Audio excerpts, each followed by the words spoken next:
I think that's enough of that music here. So, for everybody checking out the stream, welcome. I am Mike Malowany, aka Mike the Ref, General Manager of Monster Pro Wrestling, and Senior Engineer here at Backbreaker Media. It's a rather chaotic show we had here last Saturday at Knoxville Tavern in Edmonton. One night only. A little bit of background into it. We had a 2-hour time frame for the show, so people that were at the venue, that would be the reason why the matches were really quick. I didn't expect them to go as quick as they did at this point. I knew the guys were trying to shoot for about 10 to 15 minutes a match, and some of them barely got over 5 minutes. So, but all the storytelling that we were looking for, we got into this show. Very interesting card. 6 matches, like I said. One thing I'm going to throw one complaint out about the venue right now. There was a little bit of confusion and mix-up between the owners of MPW and the how do I put this? The event promoter at Knoxville's. We assumed that we were going to be getting the dance floor, which is lowered to put the ring setup in. We actually ended up not getting that spot and ended up getting a corner of the bar, and it didn't leave much room for a roof, guys. There weren't many spots we could do from the ropes whatsoever, but the guys put on a hell of a performance. I'll put that up against any bar show that I've seen in a very long time, especially with a roof like that. It's probably one of the lowest roofs I've seen since we did the RCW quick calls from Stettler. Now, that was an experience in itself. But enough about the venue. Let's talk about the matches themselves. Right off the bat, we had a triple threat match for the Provincial Championship. We had the champion Chris Parrish, who is also the CWC champion, take on the CWC Alberta champion, the man known as Pride. And I guess Mr. Saturday Night, who didn't like that moniker tonight, Mr. Dylan Stone. It seems like Mr. Stone took a little bit more of a heel persona tonight at the One Night Only show. This was a very stereotypical two heels beat up the babyface matchup here. There were a couple times there where I think Dylan forgot that if he lost a submission or a pinfall that he would lose the title or lose his opportunity for the title. And Pride took advantage of it. In the end, Chris Parrish managed to hit the parachute in the middle of the ring on Dylan Stone and get the 1-2-3. I think this was a very sound match for all three guys. I know I shout out the accolades of Chris Parrish more than once. He is a hell of an athlete and heck of a competitor, and I can't wait to see what happens coming up here at Eliminator. I'm thinking the provincial title will be on the line at this stake. It's going to take a little bit of like last year we had a number one contendership eliminator match, so I just want to go through the logistics of everything because you're going to see coming up, we got a lot of stupid stuff that happened here coming on later on in the card. But going on from there, we had our second title match of the evening, and that was for the Ladies Championship with Sexy Sam defending against KJ Cash. Now, if you guys have seen the vignettes that have come up previously on the Backbreaker Media Facebook page and all the other social media, you would have seen that KJ just basically feels disrespected to the fact that she hasn't got a title shot in over a year. And frankly, she hasn't got a whole lot of matches as well. Sam's been working with dealing with people like Psycho Sawyer and even Phoenix at this point. This match here I thought was quite entertaining, and I'm sure everybody else in the chat room, I know Vicky and Mark, you both were there. feel free to bring in your thoughts as well. Shout out to Delmer too, who is checking this out now. This actually was a really good match, and the turning point of this match was when Sam got dumped to the outside, and dynamic, dirty Dean Richter, as far as I'm concerned, wanted to go for a cheap shot on Sam, and missed, and ended up hitting a big rooster in the corner. Now, I can make all these jokes about smacking cock around, but, you know, hey, those are a little beneath most of us here, so. KJ also missed. The tie got turned. Sam ended up winning with a huge DDT and getting the 1-2-3. I think this is probably, without any extra shenanigans, probably one of the best matches of the night. But I did have some breaking news that I put on the Facebook Live that I had from my car right after the show.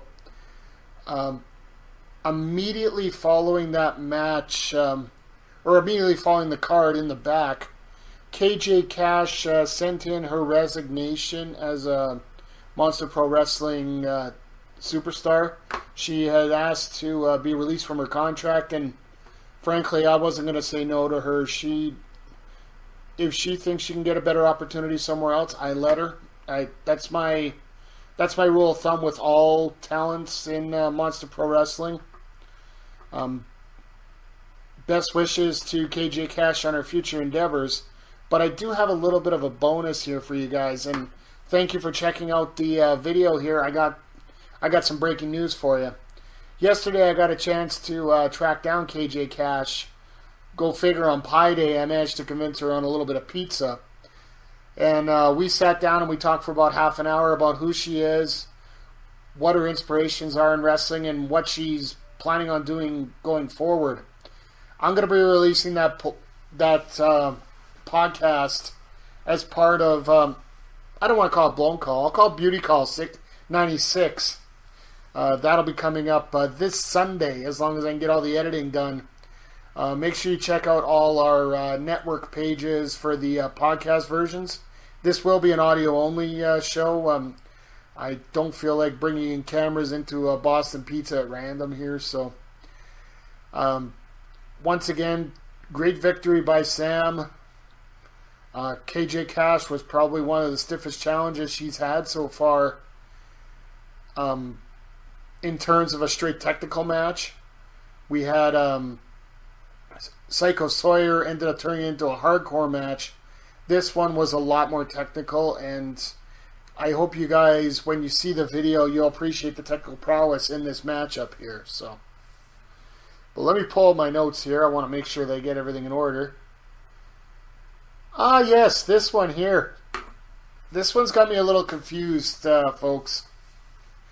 The next contest following that was a tag team matchup. It was supposed to be the Sexy American Superstars. Steve Rivers and Bradley Graham. Now, unless Bradley Graham has gotten on a super serious diet and lost about, I'd say about 100 to 150 pounds, which, by the way, if he did that, I want a copy of that diet, for damn sakes. That looked like Dynamic Dean Richter in the ring, teaming up with Steve Rivers, taking on the Tattoo Terminators. Now, one thing I will say is I did not authorize this match to be a tag team title match, but for some reason it had that feel to it. It had that push to it. It had both sides going back and forth at each other. Primarily the offense was labeled onto Dean Richter by the Tattoo Terminators. This match here went the longest of all the matches of the night, probably around 12 to 13 minutes. The finish of the match was a missed trash compactor by the Tattoo Terminators. All of a sudden turned into a side slam guillotine leg drop combination, or elbow combination, for the 1-2-3 and the victory. And all of a sudden, Ben comes and asks me for the titles, which I thought he was just going to give back to Rivers and I was going to say Graham there for a second, Rivers and Richter. But the Tattoo Terminators took them and they walked out with the titles. I didn't announce new champions, folks. I'm sorry. This is something that's going to have to be straightened out at the next show at the Eliminator April 7th. I'm a little bit upset and a little bit wondering why Massive Damage and Jack Hammer thought this match was for the belts. That was never discussed before the show, during the show, or even after the show. I know that Steve Rivers is rather irate at this point. And let's face it, folks, I can't really blame him. Those titles technically still do belong to him. And I need to make sure that they get him back here. Just reading through the comments, Vicky, I'm glad you had an awesome night at the show. I hope that the Eliminator April 7th is going to be just as exciting for you. But then, of course, Delmer missed the Big Sexy Beast, so you know he's trying to get his groove in, especially at a bar. I heard that the Big Sexy Beast did place in the top 3 in his dance contest. Unfortunately, I think there were only 2 competitors, so placing 3rd might not be the best one there. But I digress. Now, one of the more confusing matches of the night, I'm going to have to say, the Backbreaker Media over-the-top rope battle royal. As I want to give a shout out to Brian here, who just joined up on the quick calls as well. The Backbreaker Media battle royal. Now, this was to give a guaranteed match to anyone who wins this match. Now, a bunch of people came out. I had a lot of newcomers in there. I wanted to get a lot of the trainees involved. Because, hell, you know, like a guy like Blake Cannon has big dreams. And unfortunately, he was the first one eliminated. But, it's a battle royal. What can you say? There were a couple things that happened in this match. First, I'm going to get to what happened at the end of the match, and then I'll talk about what happened during the middle, because the middle part needs to be pulled out and examined here a little bit more. In the end, you had the Redeemer Rick Jules on the outside gets hit with a shoulder block by the Cheetah Bear Jude Dawkins, who gets knocked into referee Ben. Ben gets knocked out. Special referee Jenny Volt, known as Genergy, shows up to assist Ben. Doesn't notice that Nasty Nate gets eliminated by the Cheetah Bear. Long story short, you had Nasty Nate sneak in the ring. Both referees see Nasty Nate dump Jude over the top rope. He wins the match. Unfortunately, I'm not in a position, nor do I want to be in a position where I'm going to change a referee's decision in a match. I could have restarted it, but it just... I'm going to have to find some other way to make this right. And Delmer, you're close. It's Jude Dawkins, not Jude Hawkins, but you know what? I get your point. It was a huge mess, and like I told Jude at the end of the match, I said, I'm going to make this up to him somehow. We're going to have to work on something to get that straightened out. But, long story short, Nasty Nate Nixon gets a match of his choosing. Now, I don't know whether he's going to want to feud with Jude. I wish he would step up and, be a man and, take on the Cheetah Bear, like, one-on-one, just like he wants to act like. Just want to give a shout out to Lindsay, who's joined us in the chat room as well here. But I got a feeling Nasty Nate's going to use this for a title match. I could see the provincial title right now, because I don't think he wants to get involved with Crazy Core and all that kerfluffle that's going on up there. I could see him trying to take on Chris Parrish, and hey, who knows, maybe he'll join up with either James Crowder, Cato, or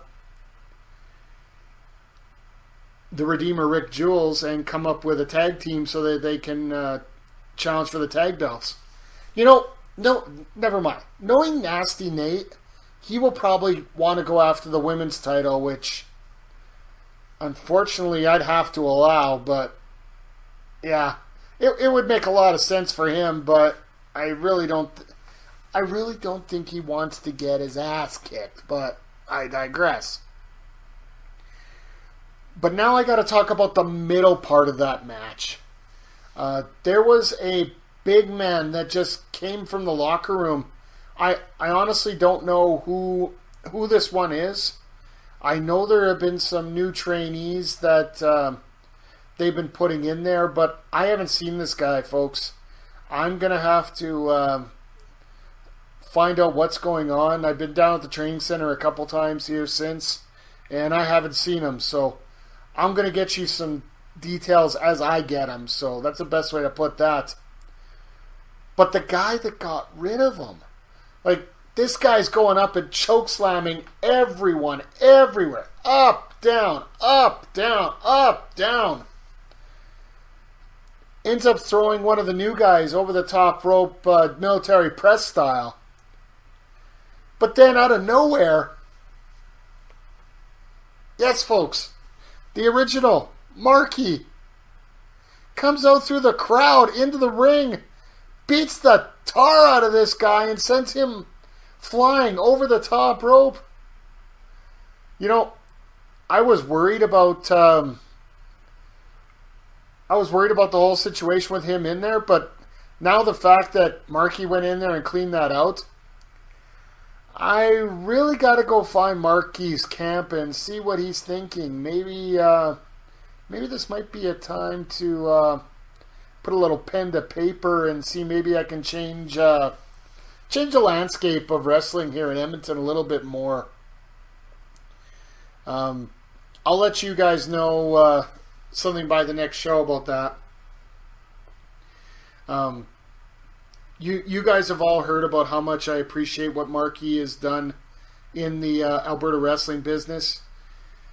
And currently I know that he wants to work a lot more. So I liked what I saw, and I'm going to see if I can find a way to get him signed. So if I can deal with his other promotion, and that's touchy at the best of times, folks, dealing with interpromotional stuff. So.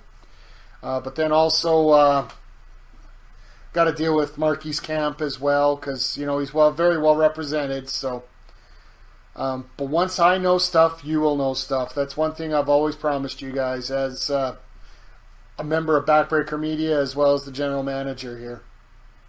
But then going on from there, we're going on to our semi-main event, and it was a match in our submission division. Now, there has been a little bit of confusion for people when it comes to our submission division that we're trying here in Monster Pro Wrestling. It's not a tap-out, pass-out only division like the Sicilian Assassin mentioned the month before. There is the possibility of disqualification if the referee deems it completely intentional, and the fact that the wrestler cannot continue the match in a proper fashion. Because of the nature of submission wrestling, you have to allow a little bit of leeway in terms of what they do, but also you have to take into account that if it is not a fair playing field, the referee does have to stop it. So, countouts, I've asked the referees to give a little bit of leeway for. So we have Kato with Psycho Soy at ringside taking on Delmer. I like your comment in the chat room. Sorry, I just saw that there.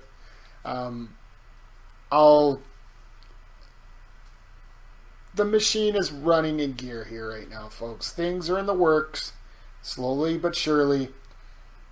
You're definitely not going to want to miss out on some stuff next week. So. But Kato was taking on Danger Zone Mitch Clark. This match here was, I think, a very smooth match. Kato could have a match with a broom and still pull out a great one. People forget that he's still the Ripper Hardcore Champion, which, frankly, to me, in many respects, is the most prevalent wrestler in the company for the fact that he has a title shot waiting for him whenever he wants. He's got a guaranteed heavyweight title shot for winning the Ripper Royal, so who knows what's going to happen when it comes to when he's going to cash that in. He's only got till Retribution to do it, so he's only got about 6 months left right now. But this match here, I really couldn't tell who was going to win right until the end when Mitch Clark was about to hit that Rings of Saturn finisher of his. All of a sudden, Psycho Sawyer gets involved to the point where the referee had to call for a disqualification. The part that I guess a lot of people enjoyed, and I want to thank John and David for joining us in the chat room as well as Big Andres. So when it comes to that submission match, following the match, you had Mitch Clark putting the sharpshooter on Psycho Sawyer to steal the lines out of one Chris Parrish. That was a little bit alright. I'm really getting sick and tired of having these guys at ringside, and I'm going to have to find some way to logistically get rid of the cat's meow one way or the other. That's one thing I can't stand in wrestling these days, is a lot of people just want to see a victory. Just either way. Like, we don't need to see all these screwy finishes, and that's on me. I got to find some way to get these people away from ringside. So, mark my words, I'm working on it, and I got some ideas in the works. I gotta throw it by the legal department. Let's put it that way. So, but then from there, let's go on to our main event of the evening.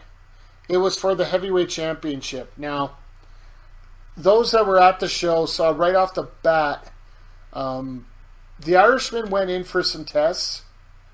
And the last set of tests that were presented to me showed me that the Irishman was not cleared to wrestle. So I will take the extra heat on this as much as I need to. But for the betterment of the safety of the wrestlers at MPW, as well as the safety for the Irishman, I could not allow him to participate as a wrestler in this match.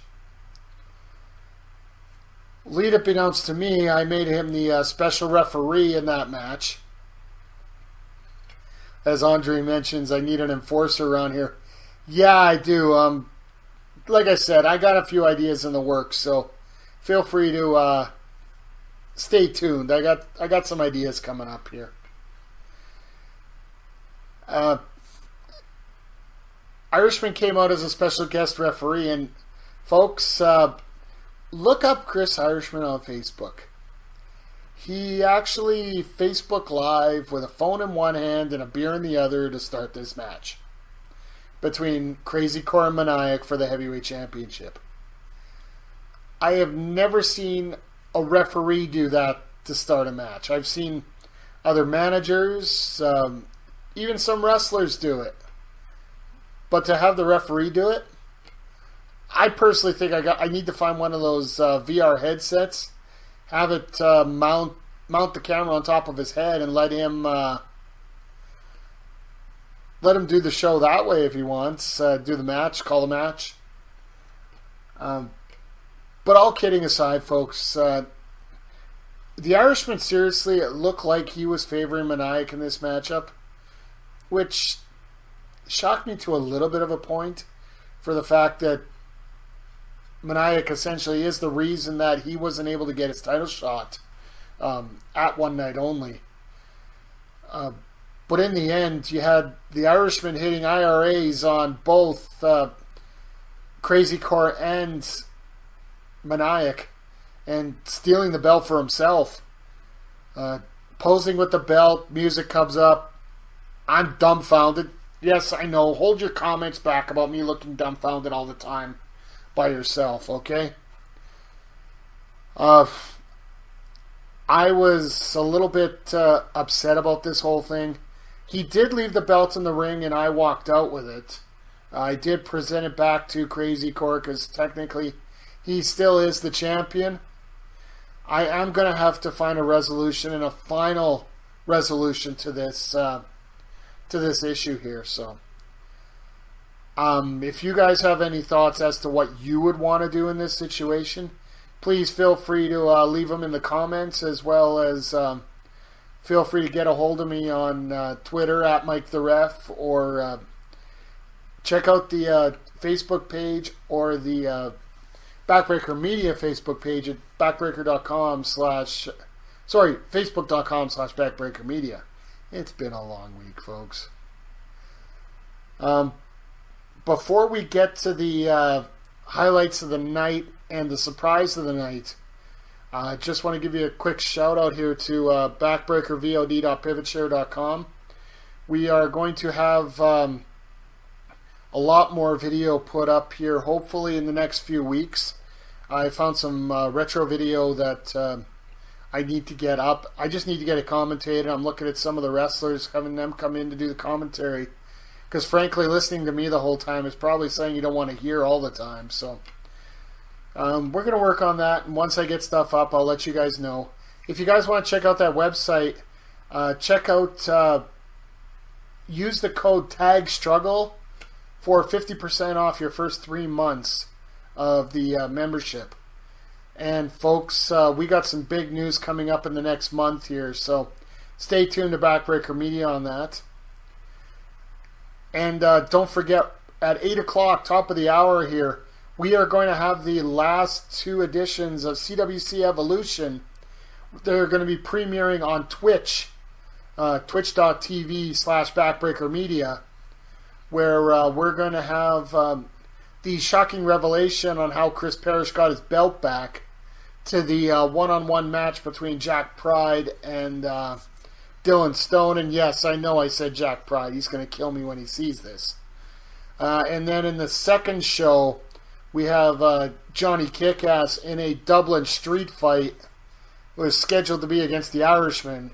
You're not going to want to miss what happened there, folks. So, but let's get to the highlights and the surprise of the night. And the surprise of the night's the easy one. The Battle Royal and the appearance of Marky. I don't know if anybody saw that one coming. Hell, to a point, I didn't even see it coming. And I'm the damn general manager. I need to know who's in the building. I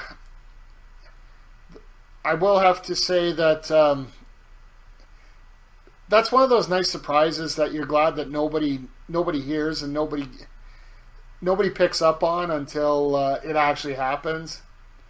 I know he was out in the crowd having a few beers with the fans prior to, so. But I'm going to give my highlight of the night. I was going to give it to the submission match until they had the ending the way they did. But I'm going to give this one to, basically I'm going to give it a tie. The first 2 matches of the night. The triple threat involving Chris Parrish, Pride, and Dylan Stone, as well as the women's match with Sam and KJ Cash. Both of them went very well. I would like to see them have those matches once again. Obviously, the women's match would have to take place somewhere else, which who knows what'll happen there, folks.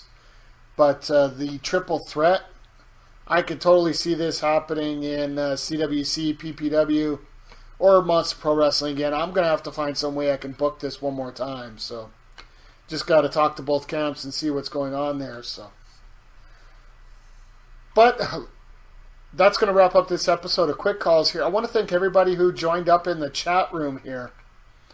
Once again, make sure you check out at the top of the hour on Twitch for our CWC Evolution debut on there. Our next Quick Call show is going to be from the Nate Gymnasium in Edmonton with the PWA 15th anniversary. That's going to feature former Ring of Honor World Champion Christopher Daniels, as he's part of a 6-man tag with the Omen and Andre C. and Ryan Passmore's favorite wrestler, Jeff Tyler, taking on the team of the Western Lions, Brandon Van Danielson, Mike Richard Blaze, and Sheik Akbar Shabazz. As well as Tennille Dashwood taking on Kat Von Hees in what's going to be a tremendous women's match. The only other things coming up on the network, once again, I'm got Beauty Call 96 coming up on Sunday with KJ Cash, the interview. You're not going to want to miss that, folks. As well, don't forget the Sounds of Struggle coming up every Thursday-ish. Usually I edit it on Thursday because the last time I put it up early, the guys complained to me. So I make sure I show it right on time. But I got a lot of basketball going on. Impact Wrestling's on another channel here, and I'm getting ready for the big Twitch stream coming up at the top of the hour here. So I want to thank each and every one of you for stopping by the chat room. And don't forget, folks, if you're going to make a good call, make a quick call. And this has been Quick Calls covering the Monster Pro Wrestling One Night Only show from Knoxville's Tavern in Edmonton on Backbreaker Media.